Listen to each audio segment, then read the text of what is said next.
adalah perkataan la ilaha illallah. Apa makna perkataan la ilaha illallah?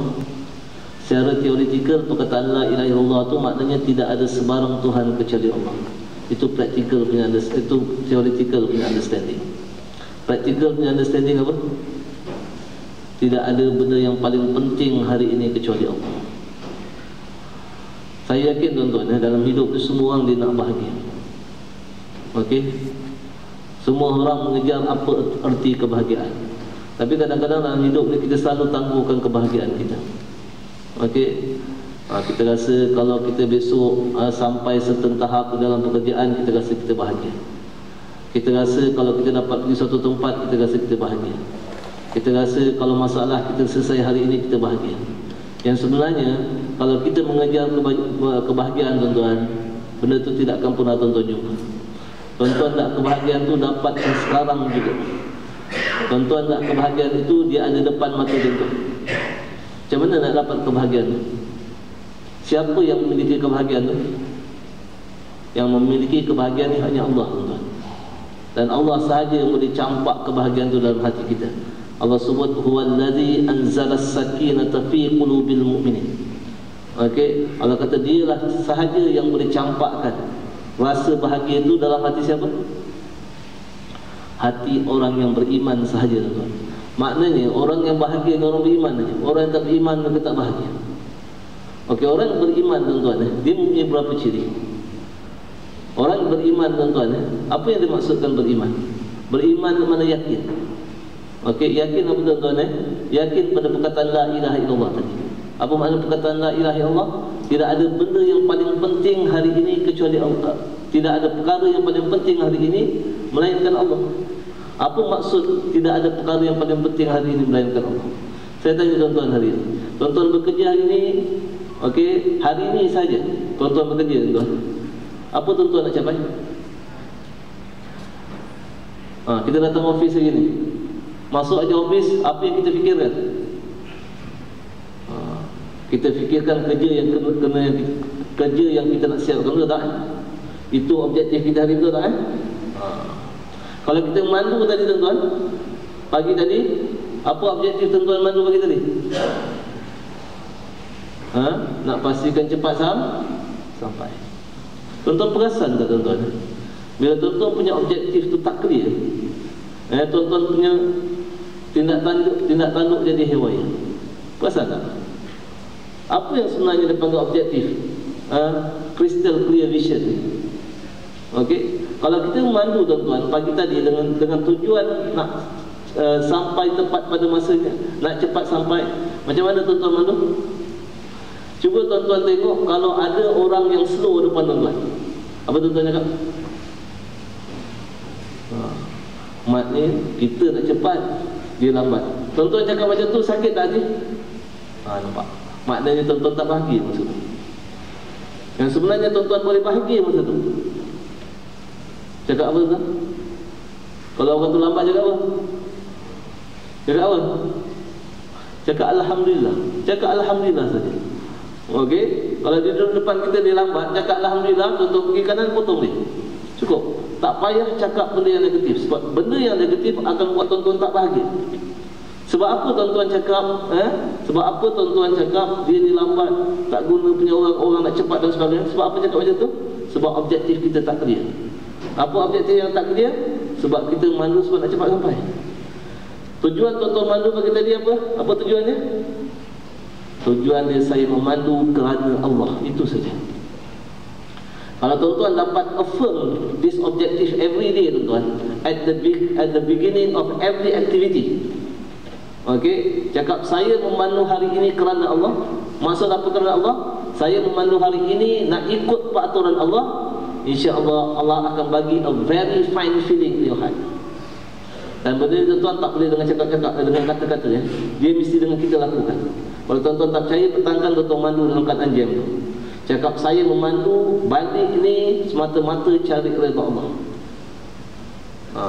Kalau tuan-tuan affirm benda betul-betul dalam you punya mindset, insya-Allah nanti Allah akan guide you macam mana memandu yang dikatakan mengikut peraturan Allah. You takkan nanti tuan-tuan irritated dengan perbuatan-perbuatan manusia around you. Sebab apa tuan-tuan? Sebab Allah kata waja'alna ba'dakum li ba'din fitnah. Allah kata pada surah Al-Furqan, Allah kata, wahai manusia, kami jadikan kamu ni, antara kamu adalah semata-mata ujian saja. Pemandu yang dipanggil apa? Memandu secara tak elok dan sebagainya, itu semata-mata ujian daripada Allah. Jadi Allah suruh buat apa? At-tasbirun. Mau tak kamu bersabar dengan perangai-perangai orang sekeliling kita? Kadang-kadang kita rasa manusia ni tak adil, tuan-tuan. Betul? Kadang-kadang kita dah queue panjang-panjang, dia masuk ke depan. Kan, kalau dia masuk ke depan, dia cakap apa? Tengok tu. Bila kita kata tengok tu, sakit tak hati kita? Sakit tu lah. Tuan-tuan tak boleh buat apa dengan dia. Tuan-tuan tak boleh keluar kereta, target kita di balik ke belakang. Yang tuan-tuan boleh buat apa? Change your punya words. Tukar perkataan kita. Sebab perkataan itu yang menentukan kita bahagia ataupun kita sengsara ketika itu. Kalau kita kata tak guna punya orang dah queue panjang-panjang, dia pergi ke depan, okey, kita cakap dia pun dia tak dengar. Tapi yang sakit kita, tuan-tuan. Sebab apa kita sakit? Sebab kita salah handle kita punya words. Kenapa kita salah handle kita punya words? Sebab objektif kita mandu tak clear. Kita mandu tadi sebab nak cepat, bukan kita mandu kerana Allah. Kalau kita mandu kerana Allah, tuan-tuan, kita akan bersabar dengan perangai-perangai manusia sekeliling kita. Nampak tak? Sebab kita tak mampu nak handle dia. Yang kita mampu adalah handle diri kita. Apa handle diri kita? Handle bahasa kita tadi. Tapi bahasa itu, tuan-tuan, okey, hanya tuan-tuan boleh dapat kalau tuan-tuan punya visi tadi clear. Cakap saya mandu hari ini la ilaha illallah. Saya mandu hari ini semata-mata mencari redha Allah. Itu juga tuan-tuan bekerja. Kalau tuan-tuan bekerja hari ini, okey, cakap saya bekerja hari ini semata-mata mencari keredaan Allah. Apa tujuan orang bekerja? Cari duit kan? Kalau tuan-tuan bekerja sebab nak cepat habis kerja, kalau tuan-tuan bekerja sebab nak cari duit, memang tuan-tuan stres. Apa lagi kalau kita meniaga, betul tak? Kalau kita meniaga, cuba tanya orang yang meniaga pasar malam begitu. Kalau dia tengok petang gelap aja boleh cakap apa skrip dia kalau dia tengok petang gelap aja. Habis bisnes hari ni. Okey. Hujan ni memang tak laku dah. Lama kalau dia jual kuih ke, dia jual air ke, memang tak laku. Dah meniaga belum? Dah meniaga belum? Belum masuk lagi, tuan-tuan. Belum masuk lagi dekat lapangan perniagaan, dah stres dah. Stres tu datang bukan disebabkan gelap dan sebagainya. Stres datang daripada bahasa dia. Nampak? Tu buat tuan-tuan. Okey, kenapa orang menjaga? Kenapa orang menjaga? Kalau tuan-tuan katakan ada buat bisnes kecil-kecilan, kenapa menjaga? Apa tujuan? Sebab untung lah. Betul? Betul lah kita menjaga sebab untung? Betul? Tak betul? Yang ni kadang-kadang orang pelik bila saya buat statement ni. Yang sebenarnya Allah bukan suruh meniaga kerana untung. Allah suruh meniaga kerana apa? Allah suruh meniaga kerana Allah, tuan-tuan. Apa beza meniaga kerana untung dengan meniaga kerana Allah? Kat mana saya sebut, kat mana dalil kata bahawa Allah suruh meniaga kerana Allah bukan kerana untung? Tuan-tuan buka pada surah Az-Zariyat. Surah Az-Zariyat adalah surah juzuk pada juzuk 27. Pada juzuk 27. Ya.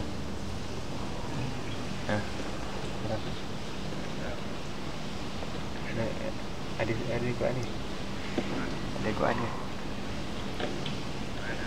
Ada. Ayat yang ke-56 surah Az-Zariyat. Kalau tak silap saya surah nombor 52. Dekat apa? Dekat Quran ni tak ada nombor surah. Kalau tak silap saya surah nombor 52 atau 51, tapi ayat 56. Surah Az-Zariyat juzuk 27. Allah sebut pada ayat tersebut, Allah kata apa? Wa ma khalaqtul jinna wal insan illa liya'budun. Okey, kita selalu dengar ayat itu, tuan, tapi kita nak faham dia secara praktikal. Kita tak mau faham dia secara teoretikal. Kadang-kadang kita baca Quran, kita faham secara teoretikal, tapi praktikalnya kita faham lain. Okey? Allah sebut wa ma khalaqtul jinna wal insan illa liya'budun. Tidak kami jadikan jin dan manusia itu semata-mata dengan tujuan beribadat kepada kami. Itu kalau kita tengok dalam terjemahan. Okey. Apa makna ibadat? Ibadat tu maknanya pengabdian. Apa makna pengabdian? Pengabdian maknanya kerja, tuan-tuan. Kerja. Saya tak tahu saya dah sebut kat sini belum. Saya dah sebut kat sini dulu apa makna kerja. Belum Apa makna kerja? Kalau ada orang yang dah tahu mungkin saya dah sebut. Apa makna kerja, tuan? Kalau kita tengok seorang tu termenung, apa orang cakap? Kamu tak ada kerja ke? Dah sebut tak benda tu? Dah? Belum? Okey. Okey. Kadang-kadang kalau kita tengok seorang tu termenung, kita kata, kamu ni tak ada kerja ke? Apa jawab? Cakap ni ada kerja saya. Apa? Termenung. Sebab makna kerja, tuan-tuan, kita selalu faham makna kerja cari duit. Kerja yang sebenarnya apa, tuan-tuan? Kerja adalah penggunaan masa dan tenaga. Itu makna kerja. Dan pengabdian itu adalah kerja.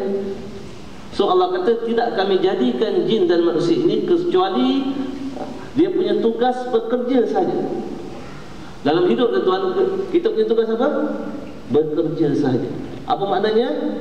Menggunakan masa dan tenaga kita untuk mengikut peraturan Al-Quran dan Sunnah. Itu dia panggil pengabdian.